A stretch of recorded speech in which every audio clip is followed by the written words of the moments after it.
अक्सर हमने देखा है कि मानव की जो चलने, बैठने, उठने के जो तौर तरीके हैं उनमें विभिन्नताएं देखने को मिलती हैं, क्योंकि उनकी शारीरिक आकृतियां विभिन्न प्रकार की होती हैं। ऐसे देखा जाए तो व्यक्ति लंबकाय, गोलकाय और स्थूलकाय देखने को मिलता है और उनके चलने, उठने, बैठने के तरीकों में विभिन्नता भी पाई जाती है। कई बार इन तरीकों में विभिन्न शारीरिक विकृतियां भी देखने को मिलती हैं। तो चलिए, आज का यह विषय है पोस्चरल डिफॉर्मिटीज़। आइए इसके बारे में पीपीटी के माध्यम से जानने का प्रयास करते हैं। तो चलिए शुरू करते हैं पोस्चरल डिफॉर्मिटीज़। मैं हूं डॉक्टर दीपाली निगम। आज आप सभी से इस विषय के बारे में कुछ चर्चा करूंगी। तो ये जो मुद्रा संबंधी विकृतियां होती हैं, कई बार ये आनुवंशिकी होती हैं, मांसपेशियों में असंतुलन के कारण होती हैं, खराब आदतें, चोट, बैठने के कारण या अत्यधिक कोई लंबी बीमारी के कारण, इन सब कारण के साथ ये हमारे पोस्चरल डिफॉर्मिटीज़ होती हैं। तो इनको दो भागों में विभाजित किया गया है जानने के लिए। एक होती है फंक्शनल डिफॉर्मिटीज़ और दूसरी होती है स्ट्रक्चरल डिफॉर्मिटीज़। जो फंक्शनल डिफॉर्मिटीज़ होती हैं ये क्रियात्मक जो हमारी विकृतियाँ होती हैं शरीर की, तो वो क्रियात्मक विकृतियां संधियों के कारण, सॉफ्ट टिश्यूज़ के कारण और कई बार सॉफ्ट टिश्यूज़ में जो चोटें लग जाती हैं अक्सर करके, तो मांसपेशियों में जब चोटें लग जाती हैं उनके कारण, जब जन्मजात भी हो सकती है, उनके कारण जब ये डिफॉर्मिटीज़ आती हैं तो इनको बोलते हैं फंक्शनल डिफॉर्मिटीज़, जो हमारे शरीर के एक्शन को करने में, सही तरीके से एक्शन को करने में बाधित होती हैं। दूसरे तरीके से देखा जाए स्ट्रक्चरल डिफॉर्मिटीज़ जो होती है दूसरी ओर, तो वो सीधे डायरेक्ट हमारी हड्डियों और हमारे मांसपेशियों से प्रभावित होती हैं, मांसपेशियों को प्रभावित करती हैं और ये संरचनात्मक होती है। ये भी जन्मजात हो सकती हैं। कई बार ऐसा देखने में आता है ये किसी लंबी बीमारी के कारण, जन्मजात होने के कारण, दुर्घटना या चोटग्रस्त होने के कारण भी ये स्ट्रक्चरल डिफॉर्मिटीज़ उत्पन्न हो जाती हैं। तो यहाँ पर हमने समझा कि ये हमारी जो पोस्चरल डिफॉर्मिटीज़ हैं वो क्या है वास्तव में। तो नेक्स्ट हम समझते हैं इनमें से कई पोस्चरल डिफॉर्मिटीज़ तो ऐसी हैं जो हमें अमूमन देखने को मिल जाती हैं। तो सामान्यतः लोगों को हम सामने देखते हैं तो सोचते हैं इसका तो आकार ही कुछ अलग सा है, बॉडी शेप ही दूसरा है। तो ये देखने में आता है कि ये एक स्ट्रक्चरल डिफॉर्मिटी है या फंक्शनल डिफॉर्मिटी, यानी कि ये है तो पोस्चरल डिफॉर्मिटी। तो ये कई प्रकार की होती हैं। जैसे सबसे पहले है काइफोसिस। यहाँ पर हम सबसे पहले जानेंगे कि काइफोसिस क्या होता है। वैसे देखा जाए तो हिंदी में इसको बोलेंगे कुबड़ापन, और यह एक तरीके से थोरेसिक, जो हमारी जो रीढ़ की हड्डी का ऊपरी भाग होता है, वो जब अत्यधिक आगे की ओर वक्रता लिए होता है, जैसे कि मान लीजिए झुकी हुई पीठ जो होती है उसके कारण हो जाता है। और परिणाम स्वरूप क्या होता है कि जो शोल्डर होते हैं वो राउंड हो जाते हैं और बैक भी जो हो जाती है वो राउंड शेप में हो जाती है। तो रीढ़ की हड्डी में चोट लगने के कारण भी होता है और कई बार यह बीमारी जो होती है वो शेयरमैन रोग के कारण होती है, और शेयरमैन रोगों के कारण जो होते हैं वो जन्मजात भी होते हैं। और ये बीमारी अक्सर करके थोरेसिक या स्पाइन में ही होती है। तो इसके कारणों को जानते हैं। तो kyphosis can be caused by congenital factors, यानी कि जो जन्म के समय पे उपस्थित रहती है, बुरे आदतों के कारण, यानी कि बुरी पोस्चर के कारण, बैठने उठने के गलत तरीकों के कारण हो सकती है। और कभी कभी ये होता है कि ये देखा जाता है कि ऑस्टियोपोरोसिस की जिसको ज़्यादा दिक्कत होती है, जिनको जोड़ों की समस्याएं ज़्यादा होती हैं, स्पाइनल इंजरी हो गई होती है, तो निश्चित रूप से ये देखने को मिलती है। तो चलिए जानते हैं इसके प्रिवेंटिव मेजर्स के बारे में कि काइफोसिस को किस तरीके से हम थोड़ा सा ठीक कर सकते हैं। तो गुड पोस्चर इसका सबसे बड़ा उपाय है कि हमें अपने उठने बैठने के तरीकों को थोड़ा सा ध्यान में रखना है और प्रॉपर पोस्चर को धारण करना है। थोड़ी एक्सरसाइज करनी है जो कि हमारे रेगुलर फिजिकल एक्टिविटी को मेंटेन रखें और जो हमारे कोर मसल्स को स्ट्रेंथ प्रदान करें। साथ ही साथ स्ट्रेचेबिलिटी पे भी फोकस करना है। स्ट्रेचेबिलिटी जो है हमारी, वो कैसे हम जैसे चेस्ट की, नेक की और अपर बैक की जो फ्लेक्सिबिलिटी एक्सरसाइजेज है उनको देना चाहिए। और हमारे उठने बैठने के तौर तरीकों को समझने की ज़रूरत है कि हमें किस तरीके से अपने गुड पोस्चर को सपोर्ट करना है। एक महत्वपूर्ण जो इस यहाँ पर एक आप देख सकते हैं weight management, maintain a healthy body weight, जो हमारी शरीर की जो आवश्यकता है उसी के अनुसार हमारा वजन होना चाहिए, जिससे कि हम काइफोसिस को बहुत हद तक प्रिवेंट कर सकते हैं। और हमारे जो हड्डियों की जो स्वास्थ्य है, विटामिन डी का इंटेक जो है प्रॉपर होना चाहिए, कैल्शियम हमारा प्रॉपर होना चाहिए, बॉडी में जाने की जितनी आवश्यकता है उसी आवश्यकता के अनुसार कैल्शियम लेना चाहिए। प्रॉपर लिफ्टिंग, यानी कि जब कभी भी हम कोई उठाने वाली भारी वस्तु को उठाने की जो हम कोशिश करते हैं तो उसके एडिक्वेट हमारे पास एक तरीके से हम करेक्टिव तरीके से उसको उठाएं, लिफ्टिंग करें, प्रॉपर लिफ्टिंग होनी चाहिए। साथ ही साथ रेगुलर चेकअप्स भी बहुत ज़रूरी हैं स्पाइन की हेल्थ को बनाए रखने के लिए। जबकि ये आपके पास रिस्क है कि हमारे पास काइफोसिस जो है अगर किसी व्यक्ति को है तो रेगुलर चेकअप उसका ज़रूरी है। और एक चीज़ और है कि अवॉइड प्रोलॉन्ग सिटिंग, लंबे समय तक बैठने के लिए आप थोड़ा सा अवॉइड करें, थोड़ा थोड़ा देर बैठें, फिर उठ के चलें, फिर थोड़ा बैठें या लेटें, इस तरीके के एक तरीके के आसन को धारण नहीं करें। और फिर साथ ही साथ हमारे जो कंफर्टेबल शूज़ होते हैं ये बहुत हद तक मदद करते हैं हमारे शरीर के अलाइनमेंट को बनाए रखने के लिए। तो इसलिए ये जो कुछ एक करेक्टिव मेजर्स दिए हुए हैं ये बहुत हद तक मदद करते हैं काइफोसिस को दूर रखने के लिए।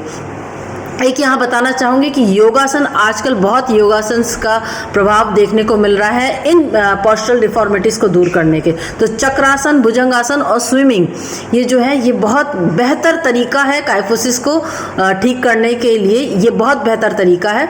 तो इसको भी अगर आप जीवन शैली में अपनाएंगे तो ज़रूर से ज़रूर काइफोसिस की परेशानी को हम बहुत हद तक दूर कर सकते हैं। नेक्स्ट है लॉर्डोसिस। एक और फिजिकल डिफॉर्मिटीज़ जो है वो है लॉर्डोसिस। अभी हमने काइफोसिस के बारे में जाना था, वो उसमें कुबड़ापन जो होता है जिसमें घुमावदार हमारे शोल्डर हो जाता है, बैक निकल आता है, पीछे ऊपर की भाग में होता है, ये रीढ़ की हड्डी के ऊपर भाग में होता है। और लॉर्डोसिस जो होता है वो निचले भाग में, यानी कि जो ये विकृति जो होती है ये कमर के निचले तरफ होती है और ये क्या करती है, रीढ़ की हड्डी, गर्दन और निचले कमर के हिस्से में एक घुमाव ले आती है, जिसके कारण ये वक्रता उत्पन्न होती है। अक्सर इसको देखा जाता है तो बत्तख की तरीके जो पोस्चर हो जाता है वो लॉर्डोसिस का कहलाता है। और ये सर्विकल स्पाइन में और लंबर स्पाइन में दोनों ही तरीके से होता है। इसके कारण क्या क्या हो सकते हैं? इसके कारण कई सारे हैं। ओबेसिटी सबसे महत्वपूर्ण कारण है इसमें, क्योंकि जो यदि ज़्यादा मोटापे वाला शरीर होगा तो लॉर्डोसिस आसानी से देखने को मिलता है। वो एक कर्व वाली जो कमर होती है वो देखने को मिल जाती है। Poor posture, muscle imbalance, hip problems और कंडीशंस लाइक स्पॉन्डिलाइटिस, ये अधिकतर जो बुरा पोस्चर है यानी कि बुरे आसन है जिनको हम लोग चलने बैठने उठने के गलत तरीकों को धारण करते हैं, अधिकतर ये पोस्चरल डिफॉर्मिटीज़ इन्हीं के कारण होती हैं। और जो मांसपेशियों का संतुलन होता है वो बिगड़ जाता है, जिसमें कभी कभी कमर पे ज़्यादा जोर पड़ जाएगा, पेट की मांसपेशियां जो हैं वो कमज़ोर हो जाएंगी, घुटने के ऊपर जो है वो खिंचाव ज़्यादा आने लगता है। और जो सारा भार है शरीर का ओबेसिटी के कारण, वो भार जो होता है वो एड़ियों पे जाने लगता है। इसके कारण शरीर का संतुलन जो है वो बिगड़ जाता है। तो ये लॉर्डोसिस की समस्या देखने को अधिकतर मिलती है। देखते हैं इसके प्रिवेंटिव मेजर्स क्या हैं लॉर्डोसिस को दूर करने के। लॉर्डोसिस के जो उपचारात्मक व्यायाम हैं, उपचारात्मक मेजर्स क्या हैं, इसको जानते हैं। तो कोर स्ट्रेंथनिंग जो है बहुत ज़रूरी है। एब्डोमिनल और लोअर बैक की मसल्स को स्ट्रॉन्ग करने के लिए ये एक्सरसाइजेस की जानी चाहिए। और पोस्चरल अवेयरनेस बहुत ज़रूरी है कि हम अपने गुड पोस्चर को बनाए रखें और कम से कम लोअर बैक के पे ज़्यादा जोर ना दें, कम से कम जोर दें। और एर्गोनॉमिक वर्क स्पेस बहुत ज़रूरी है। सपोर्टिव एर्गोनॉमिक स्पेस होना चाहिए, यानी कि हमारे जो उठने बैठने के तरीके हैं हमारे शरीर को वो आरामदेह स्थिति तक लाने के लिए बहुत ज़रूरी है। वेट मैनेजमेंट बहुत ज़रूरी है। हमारे पिछले बार भी मैंने बताया था कि आपको वेट जो हमारा शरीर के भार जो है शरीर की लंबाई के अकॉर्डिंग होना चाहिए, जिससे कि ये जो पोस्चरल डिफॉर्मिटीज़ है उनको दूर किया जा सके। प्रॉपर लिफ्टिंग होनी चाहिए, stretching, regular checkup, footwear and physical activity, these all the important factors whenever we are talking about the preventive measures of different physical deformities. तो अब हम लोग बात करते हैं लॉर्डोसिस को और दूर करने के लिए जो योगासन्स का जो उपाय है वो कितना कारगर सिद्ध होता है। इसमें से मैं आपको बता दूं कि लॉर्डोसिस को दूर करने के लिए सबसे ज़्यादा ज़रूरी आपकी रेगुलर एक्सरसाइज, क्योंकि जितना ज़्यादा आपके वेट कम होगा उतनी जल्दी ये वक्रता, ये जो परेशानी है वो दूर हो जाएगी। और बाइसाइक्लिंग जो होता है, इससे क्या होता है, जो अलाइनमेंट होता है बॉडी का वो एक जगह पे आने लगता है। तो बाइसाइक्लिंग वाली जो पोजीशन होती है उसको बनाए रखें और बाइसाइक्लिंग खुद भी करिए, जिससे कि वेट भी रिड्यूस होगा। और उत्तान आसन, अधोमुख शवासन और कैट काउ पोज जो होता है, ये बड़ा ही इफेक्टिव एक्सरसाइज है और योगा है, जिसके थ्रू लॉर्डोसिस को कम किया जा सकता है। तो नेक्स्ट जो पोस्चरल डिफॉर्मिटी है वो है स्कोलाइसिस।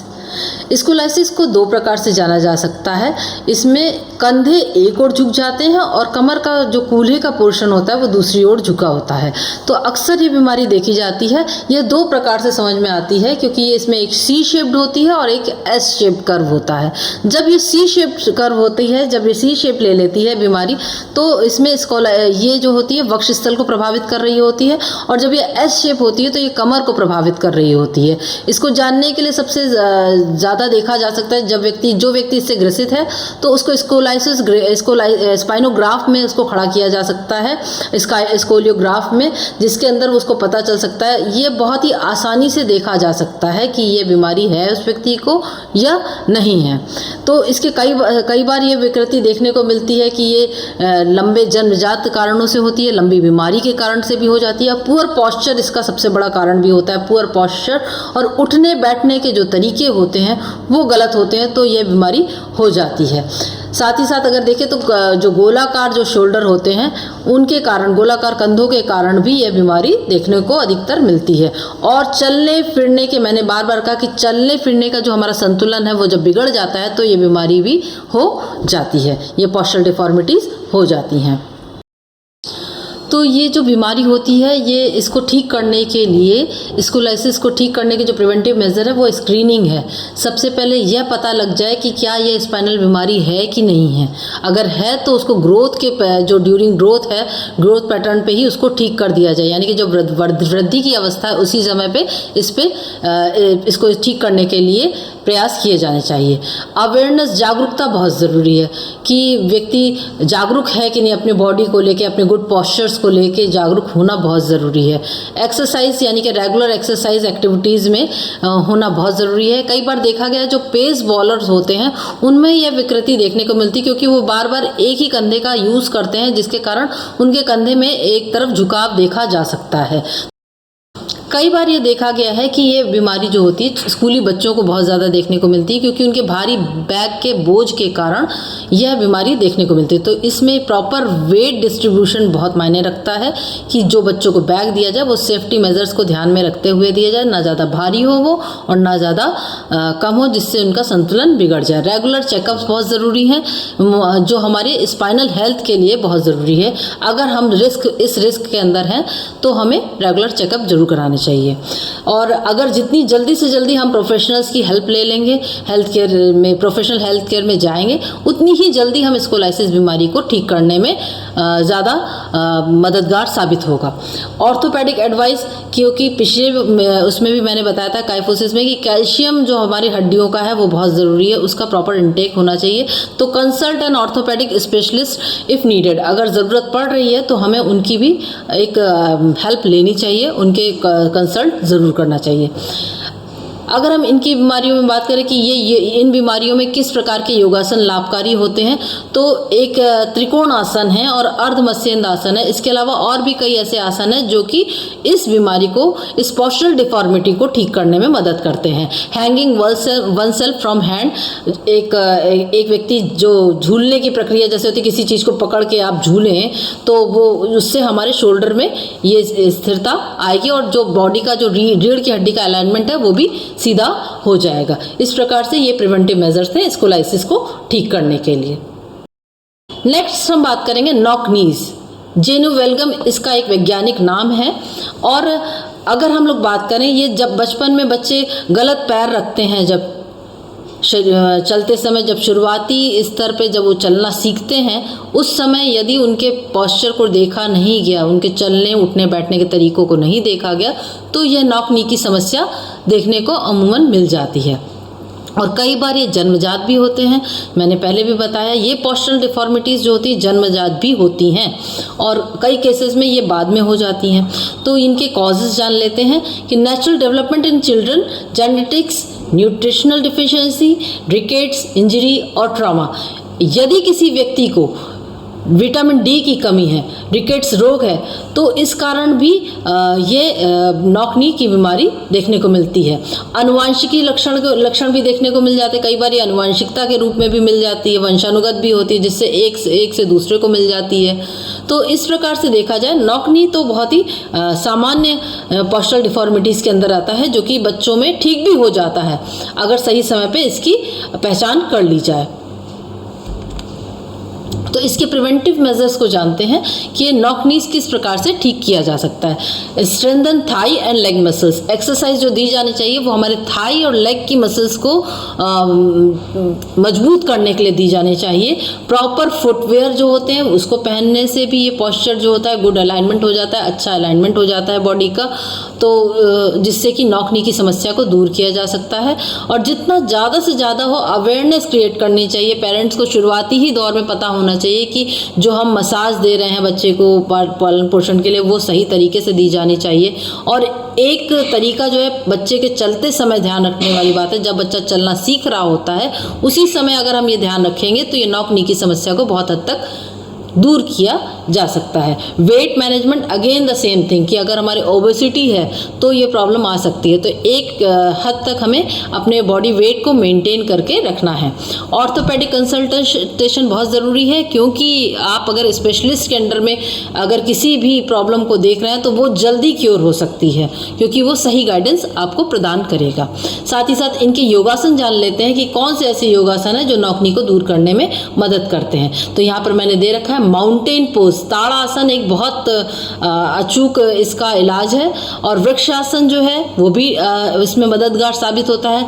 गोमुख आसन, वीरभद्रासन, त्रिकोणासन, उत्तान आसन, मल आसन, सुप्त पदंगुष्ठांग आसन, इस तरीके के जो पोजेज हैं ये बड़े मददगार साबित होते हैं नॉक नी को दूर करने में।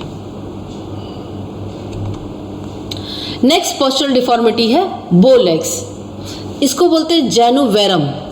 जेनुवेरम की इसमें क्या होता है, आउटवर्ड, पहले हमने बो लेग्स के बारे में बात की, इसमें क्या होता है घुटने एक दूसरे से टकराते हैं, और बो लेग्स में क्या होता है ये एक दूसरे से दूर हो जाते हैं। नी जो होती है वो आउटवर्ड एंगुलेशन में हो जाती है, और जिसके कारण जो पैरों का आकार है वो धनुषाकार हो जाता है, इसीलिए इसका नाम बो लेग दिया गया है।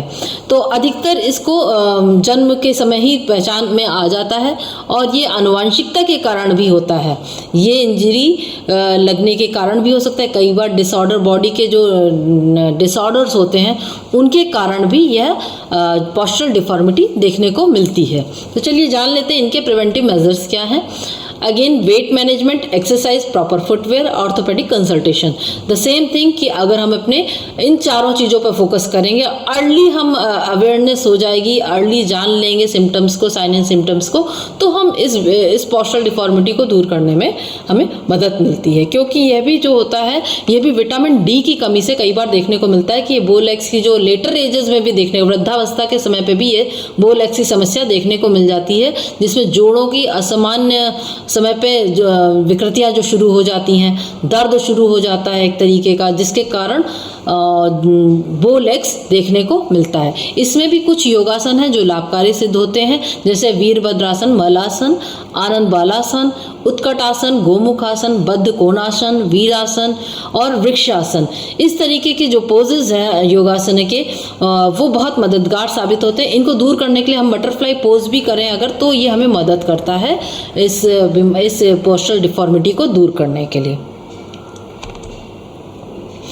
एक और पोस्चरल डिफॉर्मिटी है जो कि है फ्लैट फीट, जिसको हिंदी में अगर हम बोले तो चपटे पाँव। अधिकतर देखा गया है बहुत सारे नवयुवक जो होते हैं सेना में भर्ती लेना चाहते हैं, पर इन सब पोस्चरल डिफॉर्मिटीज़ के चलते उनको बाहर निकाल दिया जाता है। वो रिटर्न बहुत अच्छा क्वालिफाई करते हैं, पर वो पोस्चरल जब उनका जो फिजिकल टेस्ट होता है तो किन्हीं पोस्चरल बीमारियों के कारण, जो कि अज्ञानतावश, जो उनको पता नहीं होता है, तो उसके कारण वो बाहर हो जाते हैं। जिनमें से एक ये बहुत प्रमुख है फ्लैट फुट, जो कि चपटे पाँव।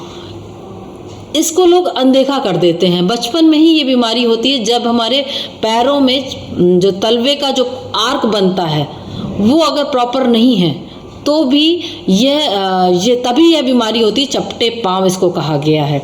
इसका सीधा असर कैल्केनियम बोन जो होती है, वो हमारी कैल्केनियम बोन जो होती है वो सीधे सीधे ज़मीन से टच कर रही होती है, और ये माना जाता है वैज्ञानिक रूप में कि ये जो पैर अगर हमारे सीधे पड़ेंगे तो सीधे इसका असर ब्रेन पर होता है। इसलिए ये चपटे पाँव को ठीक करना सही समय पर ज़रूरी है।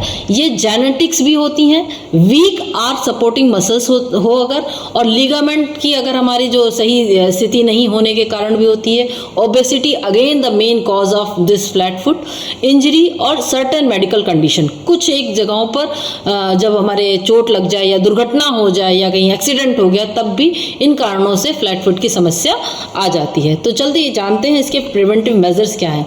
प्रिवेंटिव मेजर्स जो होते हैं, wear supportive shoes with arc support. इसको ठीक करने के लिए जो हमारे फुटवियर है, जो हम शूज़ यूज़ कर रहे हैं, उसमें वो ऐसे होने चाहिए जिसमें प्रॉपर आर्क बन रहा हो और जो हमारे हील को और हमारे जो तलवे हैं उनको सपोर्ट करे। जो फुट का जो पार्ट, लोअर पार्ट है, उसको बड़े ही मददगार साबित हो। उसमें फुट एक्सरसाइज भी कई बार इसमें बहुत मददगार साबित होती है। जैसे आप एक बॉल के साथ एक्सरसाइज कर सकते हैं। कई बार ऐसे घुमावदार जो कहीं पे कोई चीज़ हो उस पर पैरों को आगे पीछे करने से भी मदद मिलती है। तो मेंटेन हेल्दी वेट, ये अगेन द सेम थिंग, मैंने पहले भी बताया, जो हमारा वेट है ये पोस्चरल डिफॉर्मिटीज़ को बढ़ाने में भी और कम करने में भी मदद करता है। यदि ज़्यादा होगा वेट तो ये सारी बीमारियां हो सकती हैं, और कम होगा तो इन बीमारियों को बहुत हद तक दूर करने में मदद मिलती है। ऑर्थोपेडिक कंसल्टेशन बहुत ज़रूरी है, क्योंकि अगर आप सही गाइडेंस लेंगे तो आपको इन बीमारियों से, इस पोस्चरल डिफॉर्मिटी से दूर होने में मदद मिलेगी। अगेन माउंटेन पोज जो है, ताड़ासन, इसके लिए बहुत ही कारगर साबित होता है। आर्क लिफ्टिंग पोज है कि एक होता है कि हमें आर्क, पैरों का आर्क बनाने के लिए लिफ्ट करें उस पैर को, तो ये पोज बनता है। टो स्प्रेड एंड लिफ्ट, पैर के जो अंगूठे हैं उनको स्प्रेड किया जाता है, उनको खिंचाव दिया जाता है उसमें, और उनको लिफ्ट किया जाता है, ऊपर की तरफ लिफ्ट किया जाता है और नीचे की तरफ करा जाता है, जिसके कारण ये एक्सरसाइज उन तलवों पे, उस बोन पे होती है। Chair pose, again chair pose जो होता है ये बहुत मददगार साबित होता है। योगासन, उत्कट आसन जो जिसको कहते हैं, ये सारे जो मेजर्स हैं अगर हम सही समय पे पहले ही जान लें कि हमारी शारीरिक विकृति है या हमारे बच्चे को या हमें स्वयं, तो हम कुछ हद तक इनको दूर करने में मदद मिलती है इन योगासन के माध्यम से। तो हमें सही समय पे अवेयरनेस होना बहुत ज़रूरी है। नेक्स्ट हम देखते हैं कुछ एक और पोस्चरल इम्प्रॉपर पोस्चर के कारण डिफॉर्मिटीज़ जो हो जाती हैं उनके बारे में जानते हैं। कई बार हम देखते हैं कि खिलाड़ी जो होता है बैक पेन से ज़रूरत से ज़्यादा उसको बैक पेन हो जाता है। कई बार गलत खेल के कारण, गलत तकनीक के कारण हो जाता है। तो ये बैक पेन होता क्या है? Back pain commonly caused by slouching और poor ergonomics and muscle imbalance. मैंने पहले बताया मसल्स के जो इम्बैलेंस है, मांसपेशी की जो असंतुलन के कारण, और हमारे उठने बैठने के तौर तरीके जो होते हैं गलत होने के कारण ये बैक पेन हो जाता है। कई बार लेटते हम गलत तरीके से हैं, सुबह उठते ही साथ हमारे बैक में पेन होने लगता है, तो ये इस बैक पेन को लीड करता है। इसमें मसल स्ट्रेन के कारण भी हो जाता है। क्रॉनिक जो हमारी डिजीजेज होती हैं या क्रॉनिक पेन किसी भी जगह पे है तो भी बैक पेन का कारण बन जाता है। कई बार जो हम जिस जगह पर लेट रहे होते हैं, जिन तरीके के गद्दों का यूज़ कर रहे होते हैं, तो उसके कारण भी बैक पेन हो जाता है। हमारे जो मैट्रेस होनी चाहिए वो भी अच्छी तरीके, मैं ये नहीं कहती कि सभी लोग महंगी मैट्रेस यूज़ करें, पर हमारे उठने बैठने की जो जगह है वो सही अगर आसन है वहाँ पर, तो आप इस बैक पेन को दूर कर सकते हैं। नेक्स्ट है प्रिवेंटिव एक्सरसाइजेज। अगर इनकी देखें तो प्लैंक जो है, प्लैंक पोज जो है वो बड़ा ही मददगार साबित होता है, क्योंकि इससे कोर की स्ट्रेंथ, ये सब कोर स्ट्रेंथनिंग एक्सरसाइजेज हैं जिससे कि हमें बैक पेन को दूर करने में मदद मिलती है। लेग रेस, ब्रिज पोज, ये सारी एक्सरसाइजेज हैं जो बैक पेन को दूर करने में मदद करती है। अगेन योगासन की बात करें, कौन से ऐसे योगासन हैं जो बैक पेन को दूर करने में मदद करते हैं? भुजंगासन इनमें से एक महत्वपूर्ण आसन है। भुजंगासन में क्योंकि बैक की जो रीढ़ की हड्डी जो होती है वो पूरी कर्व के रूप में आती है, फिर उसको रिलैक्स भी किया जाता है, स्ट्रेच भी किया जाता है, जिसके कारण बैक पेन को दूर करने में मदद मिलती है। अधोमुख शवासन, इसमें देखेंगे कि ये जब नीचे की तरफ सर करते हैं तो ऊपर की तरफ हमारी रीढ़ की हड्डी हो जाती है, जिसकी वजह से इस बैक पेन को दूर करने में मदद मिलती है। नेक्स्ट है नेक पेन।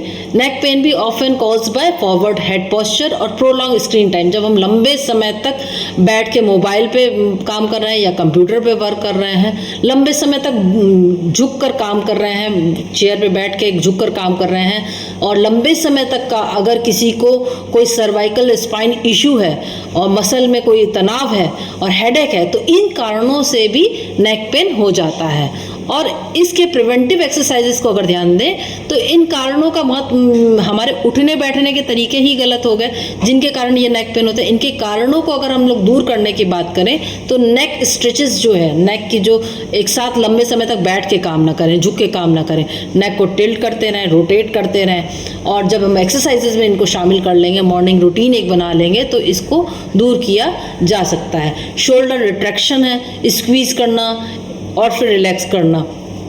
पोस्चर अवेयरनेस जो है, हमारी जागरूकता सबसे बड़ा काम है कि हम अगर अवेयर रहेंगे उठने बैठने के समय, अपने अलाइनमेंट को, बॉडी के अलाइनमेंट को ठीक रखेंगे, तो नेक पेन से हम गले के जो गर्दन के जो दर्द है उससे हम दूर रहेंगे। योगासन जो उसमें मददगार साबित होंगे, अगेन मत्स्यासन, ताड़ासन और सर्वांगासन, ये जो आसन है ये बहुत मददगार साबित होते हैं नेक पेन को दूर करने में। एक और बात यहाँ कहना चाहूँगी आप सभी से कि जो असामान्य हमारे वक्रता है, असामान्य जो स्थितियाँ आती हैं पोस्चर की, वो सिर्फ और सिर्फ हमारे एक्सरसाइज ना करने के कारण भी होती हैं। कई बार हम एक्सरसाइज करते ही नहीं हैं, व्यायाम पे ध्यान ही नहीं देते हैं, जिनके कारण हमारे पास ये अपने आप चल के आ जाती हैं। जो अगर हम रेगुलर एक्सरसाइज करेंगे, गुड पोस्चर को मेंटेन करके रहेंगे और एडजस्ट करेंगे कि हम अपने उठने बैठने के तरीक़ों को बड़ी ही शालीनता के साथ रखेंगे, तो हम इन कई सारी बीमारियों से दूर रह सकते हैं। और अगर बहुत ज़्यादा इनमें दिक्कत आ जाए तो प्रोफेशनल हेल्थ केयर की भी बहुत मदद लेनी चाहिए, और सही समय पर यदि आप मदद ले लेंगे तो वो आपको कुछ मेडिकेशन के द्वारा, कुछ एक्सरसाइजेस के द्वारा, कुछ फिजियोथेरेपी के द्वारा भी ये कुछ हद तक दूर होने के चांसेस होते हैं। तो आज के विषय में इतना ही। नेक्स्ट एक नए विषय के साथ आपके साथ फिर से मिलूंगी, तब तक के लिए नमस्कार।